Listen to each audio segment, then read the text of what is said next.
Hello friends, welcome to another new session of Smita classes. Today we will be dealing with the first chapter of class 9 civics, what is democracy and why democracy. If you go by the simple definition of democracy, democracy is a form of government in which the rulers are chosen by the people.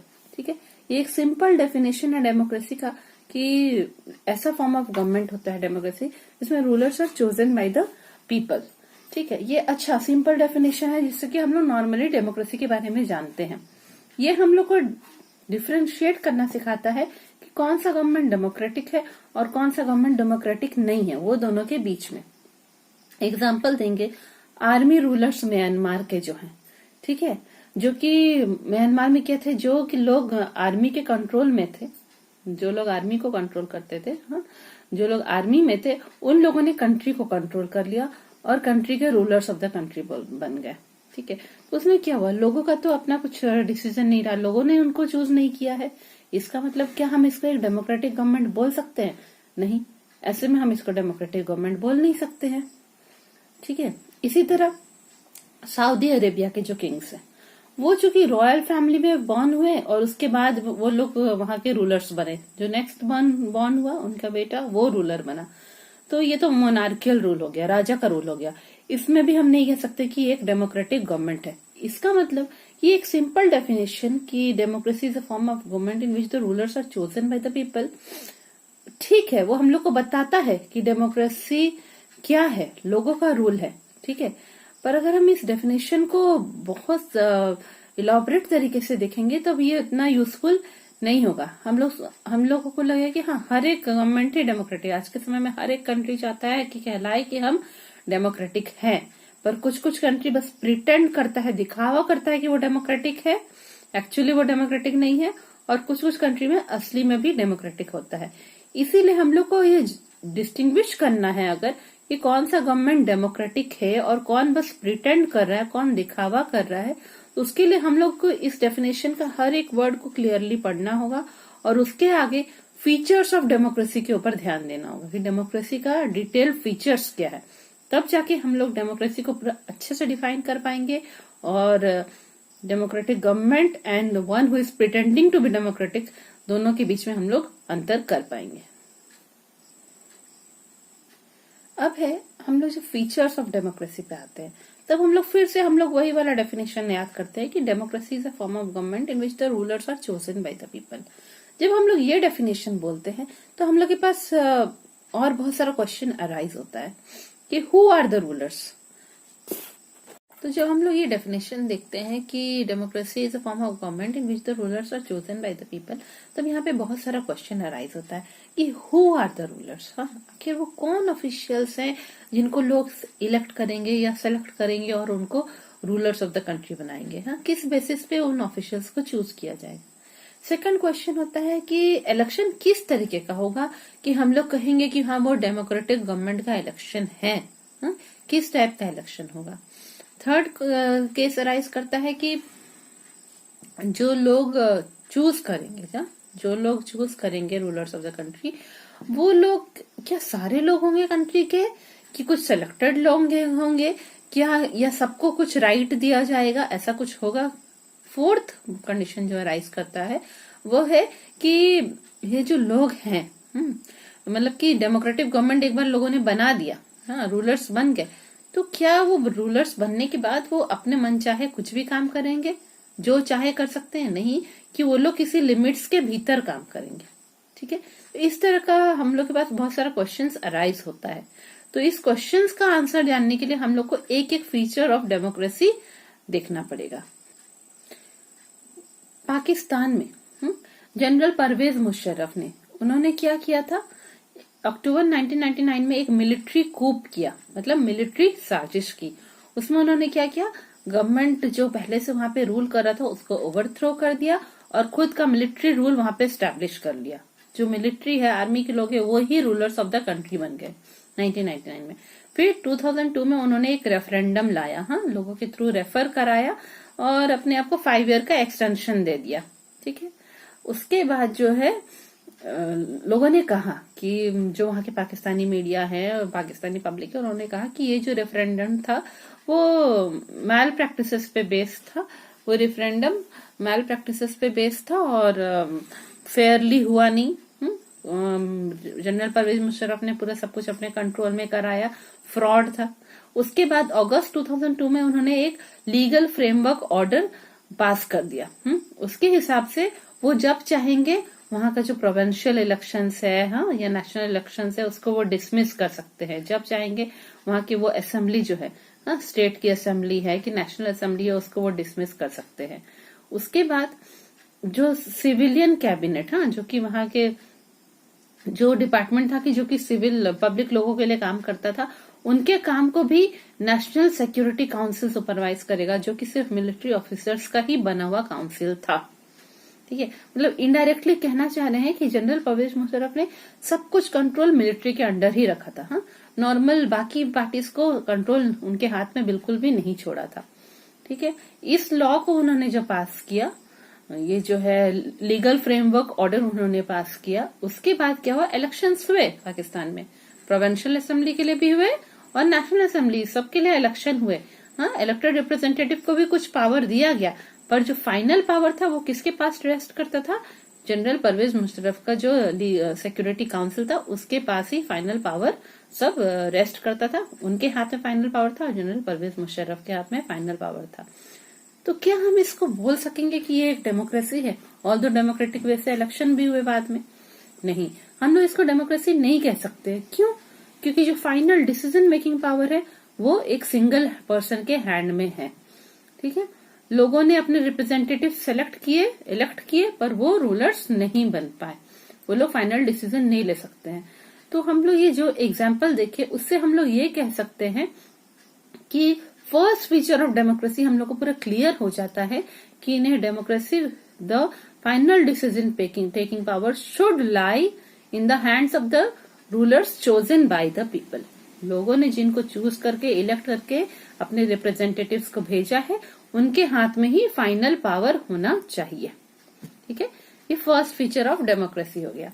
अब हम लोग second feature पे जाएंगे, free and fair electoral competition.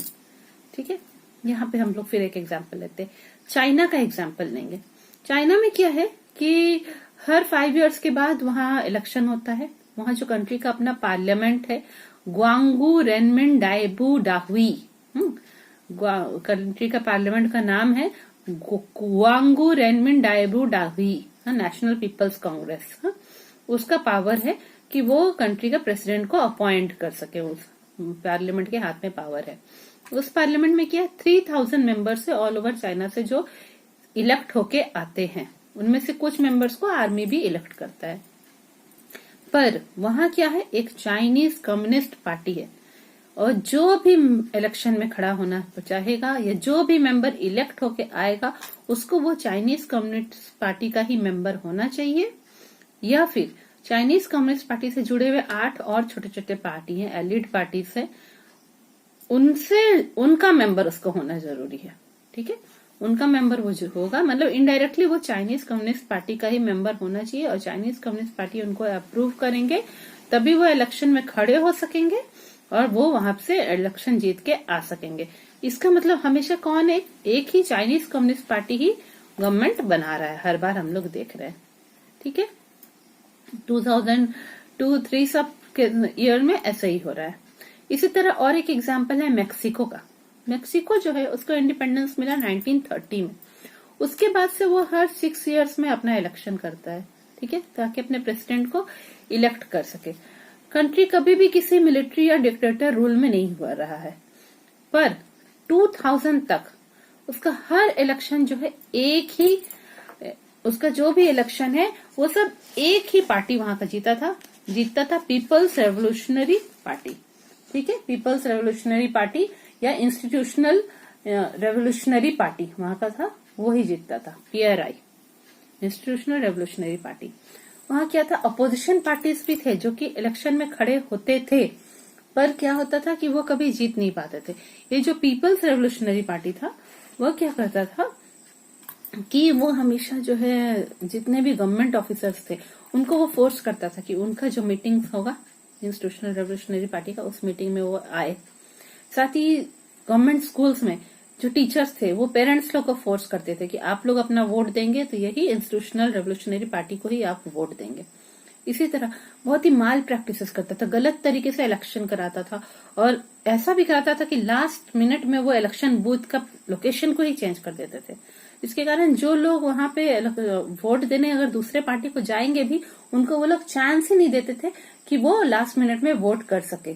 ठीक है, और इसके साथ साथ ही वो क्या है, बहुत पैसे भी खर्च करते थे ताकि जो है उनका अपना पब्लिसिटी कर सके, कैंपेनिंग कर सके।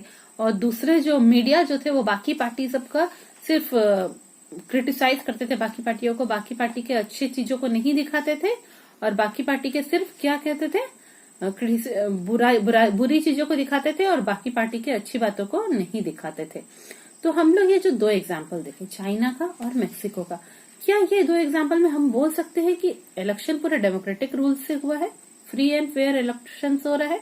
नहीं, हम नहीं बोल सकते। इसका मतलब किसी भी कंट्री में डेमोक्रेसी का एक फीचर बहुत इंपॉर्टेंट है कि free and fair electoral competition होना चाहिए। ऐसा होना चाहिए जिसमें अपोजिशन पार्टीज को इलेक्शन के पहले पूरा चांस मिले कि वो जो है वो अपना कैंपेनिंग कर सके, लोगों को अपना पब्लिसिटी कर सके। और साथ ही साथ लोग जब वोट दे, वो फ्रीडम टू वोट लोगों के पास होना चाहिए, आसानी से वो वोट दे सके। साथ ही ये भी चॉइस लोगों के पास होना चाहिए कि जो एग्जिस्टिंग पार्टी है, जो पहले से रूल कर रहा है कंट्री में, अगर वो रूलर्स अच्छे से रूल नहीं कर रहे हैं तो लोगों के पास ये चॉइस होना चाहिए कि वो वोट देके उस रूलर्स को हटा सके। ठीक है, हमेशा ये लोगों के पास चॉइस और राइट होना चाहिए कि वो जो इस रूलर पहले से जो है, जो उनको पसंद नहीं आ रहा है, वो रूलर को हटा सके और एक दूसरा ऑल्टरनेटिव हो, दूसरे पार्टी को वो रूल में ला सके। इसी को कहेंगे free and fair electoral competition. अब हम लोग थर्ड फीचर ऑफ डेमोक्रेसी देखेंगे, 1 पर्सन 1 वोट 1 वैल्यू। ठीक है, थर्ड फीचर हम लोगों ने पहले भी हिस्ट्री बुक में पढ़ा है, क्लास 9 के 9th ही क्लास की हिस्ट्री बुक के फर्स्ट चैप्टर में पढ़ा है कि फ्रांस जैसे कंट्रीज में, बाहर के फॉरेन कंट्रीज में जो लोग के पास ज्यादा प्रॉपर्टी थे, जो हाई पोजीशन होल्ड करते थे सोसाइटी में, उनको वोटिंग राइट्स था, पर वुमेन लोग को वोटिंग राइट्स नहीं था, बाकी सिटीजन्स को भी वोटिंग राइट्स नहीं था और बहुत ईयर्स बाद उनको वोटिंग राइट्स मिला, जबकि इंडिया में ये वोटिंग राइट्स बहुत पहले ही मिल गया था। ठीक है, इसी तरह और एक एग्जाम्पल हम लोग देखेंगे, सऊदी अरेबिया में 2015 तक जो है वुमेन लोग को वोटिंग राइट नहीं था। एस्टोनिया एक कंट्री है, एस्टोनिया में क्या किया गया है, इस तरीके से उन लोगों ने वहां का सिटीजनशिप बनाया है कि जो वहां के जो रशियन माइनॉरिटी लोग हैं, रशियन माइनॉरिटी लोग हैं, जो कि रशियन लोग हैं, जो कि कम संख्या में वहां पे हैं, उनको ये चांस नहीं मिलता है, राइट टू वोट उनको मिलना बहुत ही मुश्किल हो जाता है। इसी तरह फिजी में हम लोग क्या देखा कि जो इंडिजीनियस फिजी के लोग हैं, जो कि फिजी के ओरिजिनल लोग हैं, उनके वोट्स का ज्यादा वैल्यू है और जो बाहर से आके सेटल हुए हैं फिजी में, उनके वोट्स का कम वैल्यू है। ठीक है, तो इसका मतलब कि डेमोक्रेसी एक फंडामेंटल प्रिंसिपल पे रहता है, पॉलिटिकल इक्वालिटी के प्रिंसिपल पे। हर लोगों को जो है ये पॉलिटिकल इक्वालिटी है, सब लोग इक्वल है डेमोक्रेसी में, इसीलिए सबको चांस मिलना चाहिए कि वो अपना वोट दे सके और हर एक इंसान का एक वोट का वैल्यू होना चाहिए। तो ये किस बेसिस पे है, यूनिवर्सल एडल्ट फ्रेंचाइजी बेसिस पे। जितने भी adult citizens of the country हैं, इंक्लूडिंग मेन एंड वुमेन, सबको वोटिंग का चांस मिलना चाहिए और सबका एक एक वोट का एक एक वैल्यू होना ही चाहिए। In a democracy each adult citizen must have 1 vote and each vote must have 1 value. तो हम लोगों ने 3 फीचर्स ऑफ डेमोक्रेसी कर लिया। अब हम लोग 4th फीचर की तरफ आएंगे, rule of law and respect for rights. ठीक है, rule of law and respect for rights. Zimbabwe एक कंट्री है, उसने अपने इंडिपेंडेंस 1930 में उसको मिला, किससे, व्हाइट माइनॉरिटी रूल से।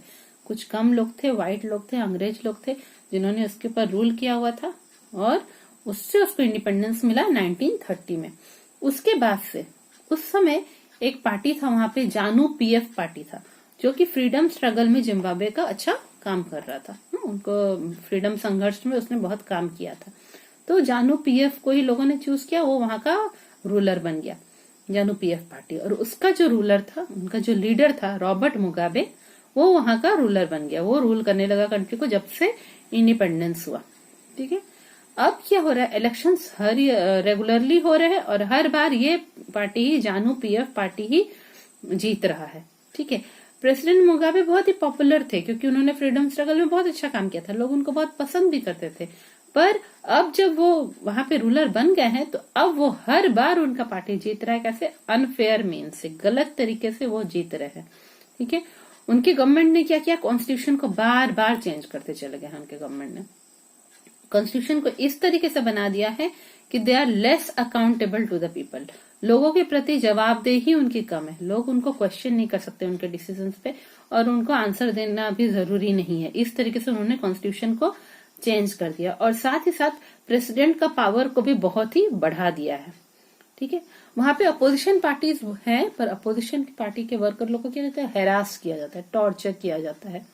हाँ, ताकि वो लोग अपने व्यूज को वहां पे रख नहीं सके, अपना ओपिनियन रख नहीं सके। टेलीविजन मीडिया सब है, पर वो सब भी प्रेसिडेंट के अपने कंट्रोल में है, टेलीविजन और मीडिया का। ठीक है, और एक लॉ भी बनाया गया है जो कि ये कर दिया है कि वो प्रेसिडेंट के राइट को वो लिमिट करता है। मतलब कि प्रेसिडेंट को अगर कोई बुराई करता है, प्रेसिडेंट के बारे में गलत क्रिटिसाइज करता है, तो उसको वो लिमिट कर रहा है। ठीक है, ऐसा बना दिया गया है राइट कि कोई प्रेसिडेंट की बुराई नहीं कर सकता है, एक लिमिट में करेंगे। ठीक है, रेडियो और टेलीविजन सब गवर्नमेंट के कंट्रोल में है और वो जो पार्टी रूल कर रहा है, जानू पीएफ पार्टी, उसी की बातें वो बोलता है। इंडिपेंडेंट न्यूज़पेपर भी थे, पर गवर्नमेंट ने उन जर्नलिस्ट को बहुत टॉर्चर किया जिन लोगों ने गवर्नमेंट के खिलाफ कुछ भी न्यूज़पेपर में पब्लिश किया। ठीक है, इसी तरह बहुत सारे कोर्ट का जजमेंट्स भी दिया गया उस रूलिंग पार्टी के खिलाफ, पर उसको भी रूलिंग पार्टी ने इग्नोर कर दिया। फाइनली उसको जो है 2017 में अपना ऑफिस छोड़ना पड़ा, मतलब वो गवर्नमेंट वहां से हट गया। ठीक है, तो एग्जाम्पल ऑफ जिम्बाब्वे क्या शो करता है कि जो रूलर्स ऑफ द कंट्री बने, उनको पॉपुलर रूलर है, पॉपुलर थे लोगों के बीच में, पर उनको जो है अप्रूवल मिलना चाहिए। हाँ, लोग उनको अप्रूव करे कि हाँ आप यहाँ पे रूल कर सकते हैं, लोगों का अप्रूवल मिलना जरूरी है। ठीक है, कि popular approval of the rulers is necessary in a democracy but it is not sufficient. ठीक है, आप पॉपुलर थे, लोगों ने आपको चूज किया, आप रूलर बन गए, पर यही सफिशिएंट नहीं है। रूलर बनने के बाद आप ऑटोक्रेटिक रूल नहीं कर सकते, आप एक डिक्टेटर के जैसा काम नहीं कर सकते कि आपकी जो मर्जी आ रही है आप कर रहे हैं। आपको इम्पोर्टेंट है कि आप लोगों के भी बेनिफिट के बारे में सोचे। ठीक है, और सबके राइट्स को आप रिस्पेक्ट भी करें। इसमें इम्पोर्टेंट क्या है कि इलेक्शन के पहले और इलेक्शन के बाद का राइट्स प्रोटेक्ट हो। इलेक्शन के पहले जितना भी पॉलिटिकल एक्टिविटी होता है, क्या होता है हमारे कंट्री में, हमने क्या देखा, बहुत सारे पार्टी होते हैं, सब अपना कैंपेनिंग करते हैं, अपना ओपिनियन देते हैं, अपना ओपिनियन देते हैं पब्लिक के सामने, एसोसिएशन करते हैं। कुछ अगर गलत डिसीजन उस रूलिंग पार्टी ने लिया तो वो प्रोटेस्ट भी करते हैं। ठीक है, सब लोग इक्वल है in front of eyes of law. कानून के सामने सब लोग इक्वल है, और उनके राइट्स को कौन प्रोटेक्ट करता है, बचाता कौन है? एक इंडिपेंडेंट जुडिशियरी है ना, न्यायालय है जो कि हर एक इंसान के राइट्स को प्रोटेक्ट करता है, रक्षा करता है उनके राइट्स को, कि वो इंडिपेंडेंटली अपना ओपिनियन दे सके, पब्लिक के सामने एक्सप्रेस कर सके। ठीक है, ऐसा तो इलेक्शन के पहले ऐसा कंडीशन होना चाहिए कि जो भी पार्टी वहां पे है, हर एक पार्टी के अपना ओपिनियन देने का उसको फ्री चांस मिलना चाहिए। ठीक है, और उसके बाद क्या है, जुडिशरी का ऑर्डर भी सबको ओबे करना चाहिए। इसी तरह कुछ ऐसा भी कंडीशन है कि एक गवर्नमेंट अगर एक पार्टी कोई जीत गया है, इलेक्शन जीत गया है और उसने गवर्नमेंट बना दिया है, तो उसके बाद भी कंडीशन ऐसा होना चाहिए कि वो अपने मन से सब कुछ नहीं कर सके। वो जो भी डिसीजन लेगा, बहुत कंसल्टेशन के बाद उसको वो डिसीजन लेना है, और उसका पावर भी लिमिट होना चाहिए।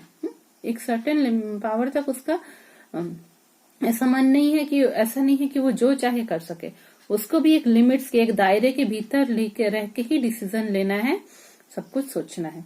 ठीक है, और उसको कुछ बेसिक रूल्स भी रिस्पेक्ट करना है। जितने भी देखिए कंट्री में माइनॉरिटी लोग जितने भी होते हैं, मतलब कि जिस कंट्री में जिस कम्युनिटी के लोग कम नंबर में होते हैं, हाँ, मान लीजिए कोई कंट्री है, हिंदू कंट्री है, तो वहाँ हिंदू लोग ज्यादा है, मुस्लिम लोग कम नंबर में है, सिख लोग कम नंबर में है, चाहे क्रिश्चियन लोग कम नंबर में है, तो उन लोग को कॉन्स्टिट्यूशन कुछ स्पेशल राइट्स देता है जो कि उनके सिक्योरिटी के लिए दिया जाता है।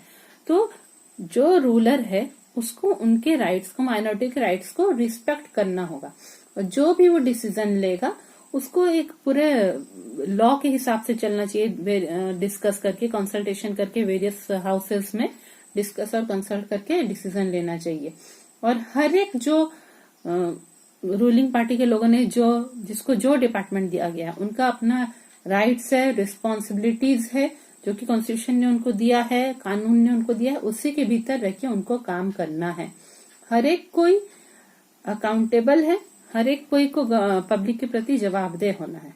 इसका मतलब कि फोर्थ और फाइनल फीचर ऑफ डेमोक्रेसी हम लोग का क्या है? Democratic government rules within limit set by constitutional law and citizens right. ठीक है, एक डेमोक्रेटिक गवर्नमेंट को जो कॉन्स्टिट्यूशन ने जो लॉ बनाया है, संविधान ने जो कानून बनाया है, उसके भीतर एक डेमोक्रेटिक पार्टी को काम करना है। साथ ही साथ सिटीजन्स के राइट्स को भी उसको रिस्पेक्ट करना है। ठीक है, तो अगर हम समराइज करेंगे, अभी जो हम लोगों ने जो 4 फीचर ऑफ डेमोक्रेसी पढ़ा, अगर हम उनको समराइज करेंगे तो हम लोग को क्या मिलेगा कि जिन लोगों को ruler selected by the people should have the power to make final decisions. पहला, जिन लोगों को लोगों ने सिलेक्ट करके, इलेक्ट करके भेजा है, उनको फाइनल डिसीजन मेकिंग पावर उनके हाथ में होना चाहिए। Elections offer a choice and fair opportunity to people to change the current rulers. जो भी इलेक्शन हो वो फेयर चॉइस हो, पूरी तरह से फेयर इलेक्शन हो, लोगों के पास ये चॉइस रहे कि जो पहले से रूल कर रहा है उसको वो हटा सके अगर लोग उसको नापसंद कर रहे हैं। Right to vote should be available to all the people on an equal basis, है ना। हर किसी को इलेक्शन में वोट देने का चांस होना चाहिए, जो भी एडल्ट सिटीजन है कंट्री के, उनको। The exercise of this choice leads to a government limited by basic rules of the constitution and citizens right. क्या है कि जो भी रूलर्स बने हैं डेमोक्रेटिक पार्टी के गवर्नमेंट में, जो रूलर्स बने हैं उनको कॉन्स्टिट्यूशनल लॉज के भीतर ही काम करना है और सिटीजन्स के राइट को रिस्पेक्ट भी करना है। ठीक है, तो इस तरह हम लोगों ने 4 फीचर्स ऑफ डेमोक्रेसी पढ़ा, और ये चारों फीचर्स पढ़ने के बाद क्या बहुत हम लोग को क्लियर हो गया कि एग्जैक्टली डेमोक्रेसी कैसा होना चाहिए, डेमोक्रेसी में क्या क्या चीज होना चाहिए और कैसा होना चाहिए। ये सब तो ठीक है, पर अगर कोई पूछेगा वाई डेमोक्रेसी, क्यों डेमोक्रेटिक फॉर्म ऑफ गवर्नमेंट ही हो और कोई फॉर्म ऑफ गवर्नमेंट क्यों नहीं हो, कोई अगर ये क्वेश्चन पूछेगा तब हम लोग उसको क्या बोलेंगे। ठीक है, वैसे कि उसमें चलिए हम लोग पहले डिसएडवांटेजेस ऑफ डेमोक्रेटिक गवर्नमेंट थोड़ा देखते हैं। एक डेमोक्रेटिक गवर्नमेंट में होता क्या है, बहुत सारे उसको फेजेस से जाना पड़ता है। अगर कोई डिसीजन लिया तो उसको बहुत सारे लोगों से अप्रूव करना पड़ता है, कंसल्ट करना पड़ता है, हाउसेज में पास करना पड़ता है, तब जाके डिसीजन बनता है। तो डिसीजन बनने में क्या होता है, डिले हो जाता है, होता है ना। उसी तरह ज्यादातर जो लीडर्स इलेक्ट होके जाते हैं वो लोगों के इंटरेस्ट के बारे में नहीं जानते कि लोग क्या चाहते हैं, किस तरीके का काम उनके एरिया में होना चाहिए, वो लोग नहीं जानते हैं। तो लोगों का जो बेनिफिशियल काम लोगों के प्रति जो होना चाहिए, जो लोगों को बेनिफिट करे, ऐसा काम नहीं हो पाता है। थर्डली, करप्शन बहुत हो जाता है। ठीक है, ये खाली एक पावर प्ले हो जाता है, किसी तरह जीत के हमको गवर्नमेंट बनाना है, बाई हुक और क्रुक करप्शन करके जैसे भी जीत जाना है। साथ ही साथ क्या है, जल्दी जल्दी लीडर्स चेंज होते हैं डेमोक्रेसी में, तो एक तरह का पॉलिटिकल इंस्टेबिलिटी होता है ना, मैंने स्टेबल नहीं लगता है कंट्री में, स्टेबल गवर्नमेंट नहीं हो पाता है कंट्री में। ठीक है, पॉलिटिकल इंस्टेबिलिटी होता है। और क्या है, बहुत सारे लोगों को डिले तो होता है, मैंने पहले ही कह दिया है। अब क्या है, करप्शन होता है, क्योंकि इलेक्टोरल कंपटीशन पे हो रहा है, इलेक्शन होके लोग चूज होके जा रहे हैं, तो उसमें करप्शन भी हो सकता है अगर गलत तरीके से इलेक्शन होगा। साथ ही साथ ऑर्डिनरी लोगों को ये नहीं पता है कि उनके लिए क्या अच्छा है, ऑर्डिनरी लोगों को नहीं पता है, तो वो लोग सही तरह के रूलर्स को वो लोग चूज नहीं कर पाते, डिसाइड नहीं कर पाते। तो इस तरह ये सब डिसएडवांटेजेस है डेमोक्रेसी का। ठीक है, ये सब डिसएडवांटेजेस है डेमोक्रेसी का। अब डेमोक्रेसी ना कोई मैजिकल सोल्यूशन नहीं है कंट्री के प्रॉब्लम्स के लिए। देखिए हमारे कंट्री में भी डेमोक्रेटिक गवर्नमेंट कितने सालों से है, पर क्या पॉवर्टी पूरी तरह से इरेडिकेट हो पाया, पॉवर्टी पूरी तरह से हट पाया, नहीं हो पाया। इसका मतलब कि डेमोक्रेसी ऐसा गवर्नमेंट का, ऐसा फॉर्म ऑफ गवर्नमेंट है जो कि इंश्योर करता है कि लोग अपने डिसीजंस ले खुद से, अपने रिप्रेजेंटेटिव के थ्रू, पर ये गारंटी नहीं देता है कि डिसीजन सारे सही हो, है ना, क्योंकि सब तो ह्यूमन बींग्स हैं, उनसे गलती भी हो सकती है, डिसीजंस गलत भी हो सकते हैं, डिले भी हो सकते हैं, ठीक है। तो ऐसा हम नहीं बोल सकते कि एक डेमोक्रेटिक गवर्नमेंट पूरा आइडियल फॉर्म ऑफ गवर्नमेंट है, जरूरी नहीं है वो आइडियल हो, पर बाकी और भी किसी तरह का गवर्नमेंट से तो बेहतर ही है ना, और भी किसी भी तरह का कोई गवर्नमेंट हो उससे बेहतर है डेमोक्रेटिक गवर्नमेंट। तो अभी हम लोगों ने क्या देखा, डिसएडवांटेजेस ऑफ डेमोक्रेसी देखा, है ना। अब हम लोग आर्ग्यूमेंट्स फॉर डेमोक्रेसी देखेंगे कि आखिर डेमोक्रेसी क्यों होना चाहिए, ठीक है। अब हम लोग देखते हैं 1958-1961 का एक एग्जाम्पल देखते हैं कि चाइना में क्या हुआ था, फेमाइन आया था, हाँ? अकाल पड़ा था उस समय, उसमें 3 करोड़ लोगों की जाने गई। सेम टाइम में इंडिया का भी इकोनॉमिक कंडीशन उतना अच्छा नहीं था, जैसा चाइना की हालत थे इकोनॉमिक कंडीशन के पैसे के मामले में, वैसे ही इंडिया का भी हालत थे, पर इंडिया में इतने लोगों की जान नहीं गई। क्यों? क्योंकि इंडियन गवर्नमेंट डेमोक्रेटिक था, उसने देखा कि जब लोगों को फूड का प्रॉब्लम हो रहा है, तुरंत उन्होंने लोगों के बेनिफिट के लिए काम करना शुरू कर दिया। जो भी फूड स्केर्सिटी हो रहा था, लोगों को कमी हो रही थी, तुरंत इंडियन गवर्नमेंट ने लोगों के बेनिफिट के लिए काम करना शुरू कर दिया, और इंडिया की तरफ भी फेमाइन का असर पड़ा, पर इतने लोगों की जान नहीं गई क्योंकि इंडियन गवर्नमेंट ने तुरंत लोगों के बेनिफिट के लिए काम कर दिया। इसका मतलब एक डेमोक्रेटिक गवर्नमेंट जो होता है वो बेहतर गवर्नमेंट होता है। क्यों? क्योंकि वो अकाउंटेबल फॉर्म ऑफ गवर्नमेंट होता है। लोग उसको बाद में क्वेश्चन कर सकते थे कि इतना प्रॉब्लम था कंट्री में, आप लोगों ने हमारे लिए क्या किया। अकाउंटेबल है, मतलब वो जवाब दे सकता है कि हाँ मैंने तुम्हारे लिए ये किया, गवर्नमेंट बोल सकता है। वही बाकी लोग बोले कि चाइना में अगर उस समय डेमोक्रेटिक गवर्नमेंट होता तो शायद ऐसा नौबत नहीं आता कि 3 करोड़ लोग मारे जाएं, ठीक है। क्यों? क्योंकि चाइना में उस समय डेमोक्रेटिक गवर्नमेंट नहीं था, तो वो अकाउंटेबल ही नहीं था लोगों के प्रति। जाओ मैं नहीं करूंगा, लोगों के लिए बेनिफिट के लिए कुछ नहीं करूंगा, लोग क्या कर लेंगे, ठीक है ना। ये एक डेमोक्रेटिक गवर्नमेंट अच्छा है दूसरे गवर्नमेंट से। क्यों? क्योंकि वो अकाउंटेबल है, वो जवाबदेह है, ठीक है। अब सेकेंड रीजन कि क्यों डेमोक्रेटिक दूसरे नॉन डेमोक्रेटिक गवर्नमेंट से बेहतर है। डेमोक्रेसी में कोई भी डिसीजन लिया जाता है तो बहुत ही कंसल्टेशन और डिस्कशन के बाद लिया जाता है। बहुत पूरे मेंबर्स का ग्रुप बैठता है, उनके साथ डिस्कशन किया जाता है, 2 हाउसेज में पास किया जाता है। बहुत तरह के लोग अपना इंटेलिजेंस यूज करते हैं, तो उसमें जितने डिसीजन में पॉसिबल मिस्टेक्स है उसको पहले ही वो लोग डिस्कवर कर लेते हैं। इस तरह डिसीजन लेने में टाइम लगता है, पर जो फाइनल डिसीजन आता है वो पूरा गुड क्वालिटी का डिसीजन आता है।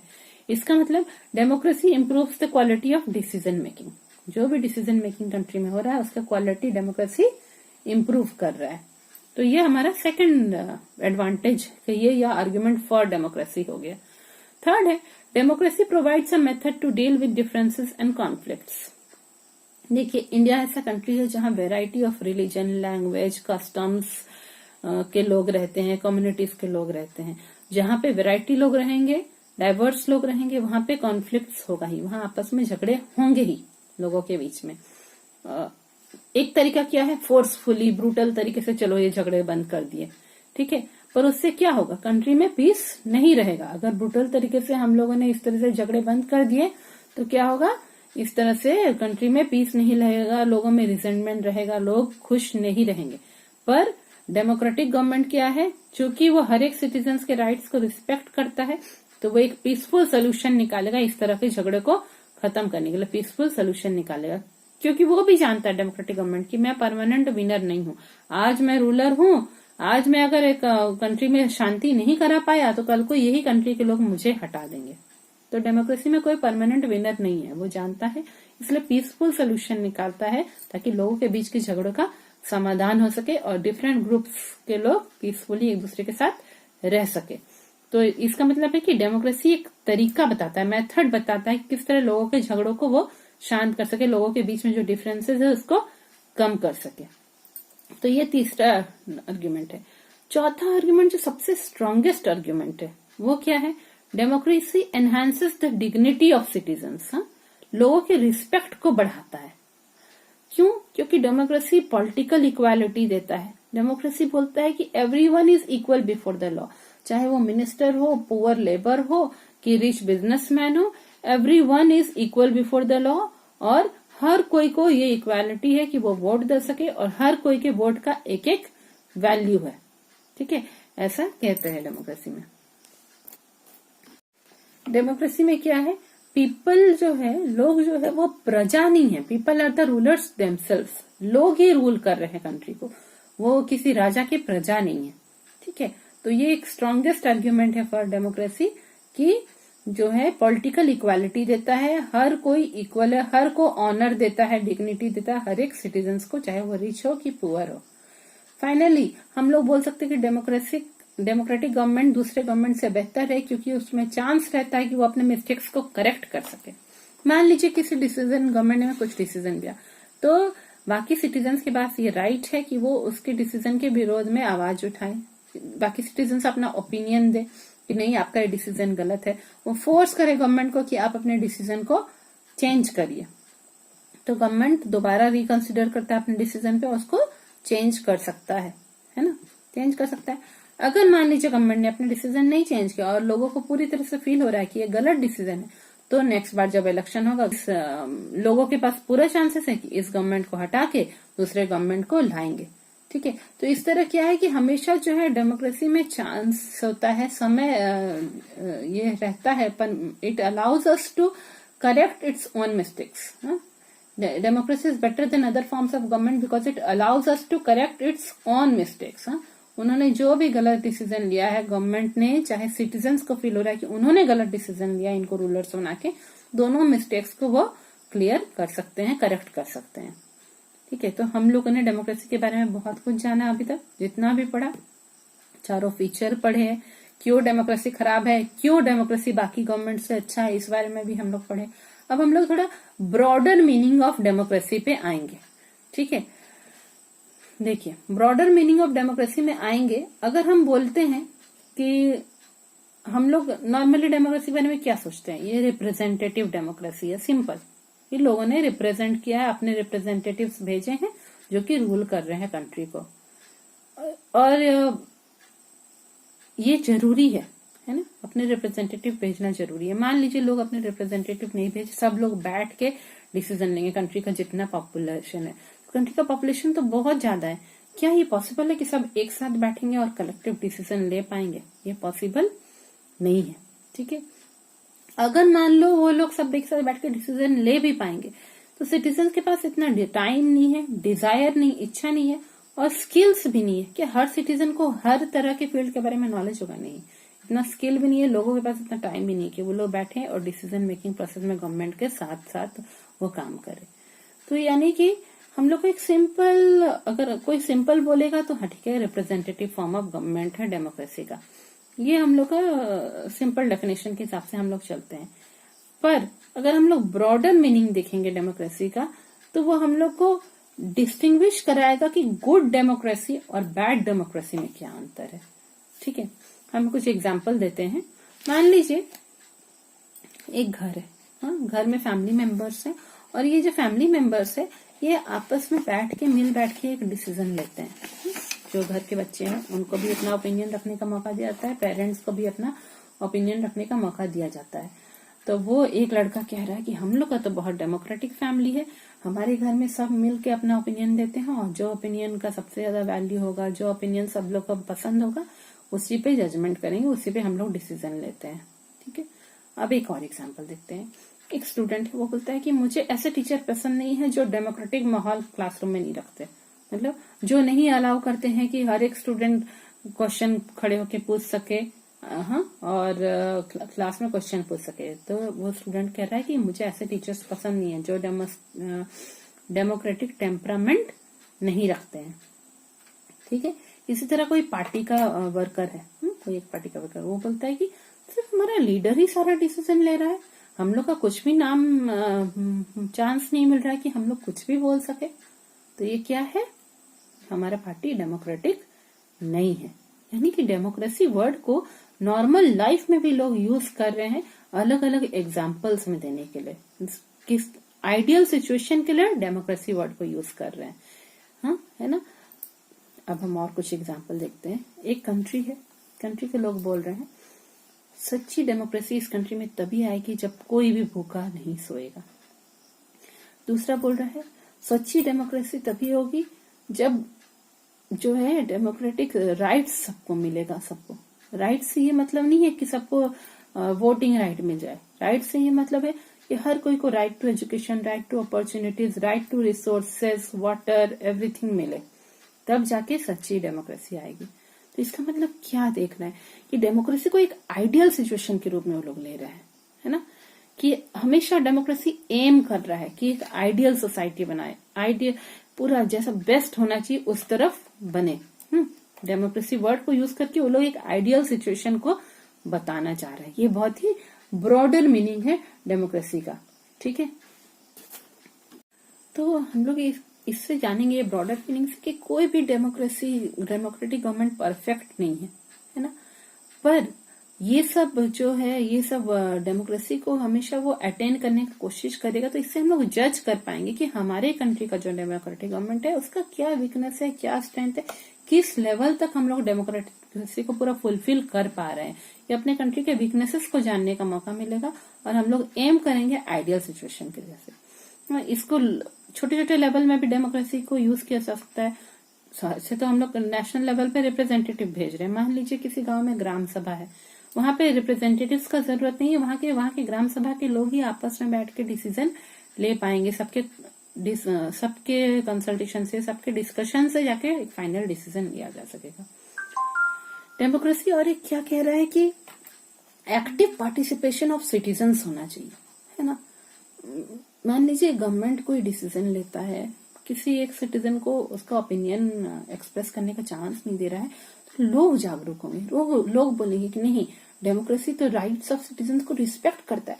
आप कैसे हम लोग को राइट्स को हमारे राइट्स को हमको एंजॉय करने नहीं दे रहे हैं। मतलब अगर सिटीजन्स जागरूक होंगे तो हमेशा डेमोक्रेसी को क्या करेंगे, स्ट्रेंथन करते रहेंगे, डेमोक्रेसी को ताकत देते रहेंगे कि हमेशा जो है डेमोक्रेसी फॉलो हो, स्ट्रांग डेमोक्रेसी यहाँ पे बनता रहे।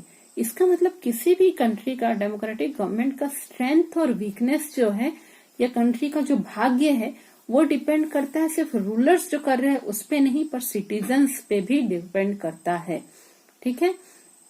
सिटीजन्स को भी एक्टिव पार्ट लेना होगा एक डेमोक्रेटिक गवर्नमेंट में, या एक डेमोक्रेसी में सिटीजन्स को भी एक्टिव पार्टिसिपेशन करना होगा, तभी जाके हर समय वो डेमोक्रेसी को स्ट्रेंथन करते जाएंगे। डेमोक्रेसी को कभी वो वीक नहीं होते देंगे। आई होप आप लोग को मेरा ये वीडियो बहुत पसंद आया। आप लोग अपने फ्रेंड्स लोग के साथ इसको शेयर करें, सब लोग को बेनिफिट मिलना चाहिए इस पर्टिकुलर चैप्टर का। बहुत जल्दी ही मैं सेकंड चैप्टर ऑफ सिविक्स लेके आऊंगी, और आप लोग को पसंद आया तो अपने फ्रेंड लोग के साथ शेयर करिए और सब्सक्राइब करिए। अगर आपने अभी तक सब्सक्राइब नहीं किया है, जल्दी सब्सक्राइब करिए, तब आपको तुरंत पता चल जाएगा कब मैं सेकंड चैप्टर ऑफ सिविक्स और सेकंड चैप्टर ऑफ इकोनॉमिक्स भी लेके आऊंगी। Thank you.